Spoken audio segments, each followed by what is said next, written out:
तो फाइनली दोस्तों हमारे पास कक्षा 10वीं विषय सामाजिक विज्ञान का 100% रियल पेपर आ चुका है। तो फटाफट सभी प्रश्नों को आप देख कर जाइए।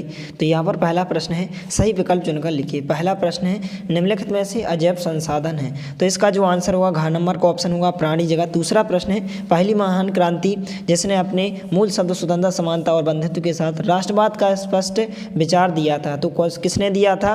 फ्रांसीसी क्रांति। 12 नंबर का ऑप्शन इसका उत्तर होगा। तीसरा प्रश्न है, साइमन कमीशन के खिलाफ प्रदर्शन के दौरान ब्रिटिश पुलिस की जो है लाठीचार्ज से शहीद हुए थे।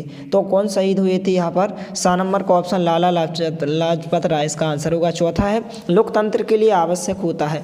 तो लोकतंत्र के लिए क्या आवश्यक होता है? स्वतंत्र और निष्पक्ष चुनाव होता है। 12 नंबर का ऑप्शन इसका उत्तर होगा। पांचवा है, समवर्ती सूची का विषय क्या होता है? तो बैंकिंग होता है। 6 नंबर का विकल्प उत्तर होगा।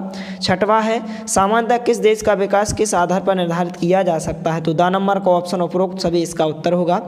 दूसरा है, रिक्त स्थानों की पूर्ति के पहला है, जिम कॉर्बेट राष्ट्रीय उद्यान किस राज्य में स्थित है? तो यह जो है उत्तराखंड में है। इस प्रकार से आप उत्तर में क्या लिखेंगे? उत्तराखंड पहला हो जाएगा। दूसरा है, खालिस्तान को जो है रेशा कहा जाता है। तो यहाँ पर जो है जूट को जो है इस प्रकार से यहाँ पर दूसरे खालिस्तान में आपको जूट लिखना है।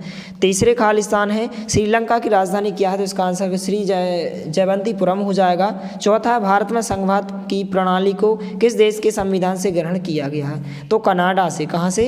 कनाडा देश के संविधान से सम्मिलित किया गया था। इसके बाद पाँचवा है इस प्रकार से कि भारत में करेंसी नोट जारी करता है। तो कौन करता है? आरबीआई। कौन करता है? आरबीआई। इसके बाद जो है छठवां है, भारत में वयस्क मताधिकार की उम्र कितने वर्ष है? तो 19 वर्ष है। इस प्रकार से उत्तर होगा।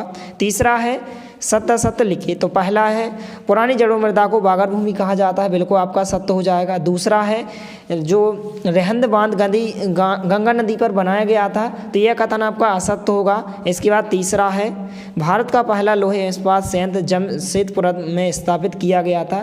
तो यह कथन आपका बिल्कुल सत्य होगा। इसके बाद चौथा प्रश्न है, यह आपका असत्य होगा। इस प्रकार से आप देख सकते हैं। पांचवा जो है आपका क्या होगा? असत्य होगा। और छठवां आपका क्या होगा? सत्य होगा। तो इस प्रकार से इनको आप फटाफट पढ़ के जाइए। सही जोड़ियाँ इस प्रकार से दी गई हैं, इनको भी आपको अच्छे से पढ़कर जाना है। और इस प्रकार से एक शब्द या एक वाक्य में दिए गए। तो 30 अंक आप अभी से अच्छे से कंप्लीट करके जाइए। 100% यही पूछे जाएंगे। तो मिलते हैं अगले वीडियो में। तब तक के लिए जय हिंद, वंदे मातरम।